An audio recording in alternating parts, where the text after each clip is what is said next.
এই যে মন্দির, এই যে এই জায়গাটা মানে যতটা আমি প্রশংসা করি খুবই কম। মানে এত সুন্দর লাগে আমার এই জায়গাটা, কি বলবো, দারুণ দারুণ লাগে।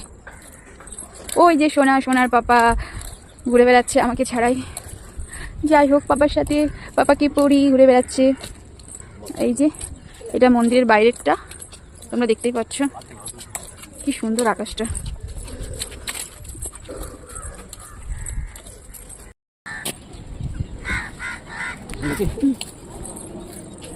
এই স্ট্যান্ডটা দেখো। তো এই যে আমাদের এখন ঘোরা হয়ে গেল, এবার আমরা যাচ্ছি বাড়ি। কি সুন্দর হাওয়া উঠেছে গো। আর একবার তোমাদেরকে মন্দিরের সামনে রেখে দিচ্ছি, এই যে কি সুন্দর। অন্য একদিন দেখাবো, ঠিক আছে? পার্কটা ওখানে যাওয়া হলো না গো, ওই যে ওই ওখানে একটা ছোট্ট পার্ক আছে না, তো অন্য একদিন নিয়ে যাবো।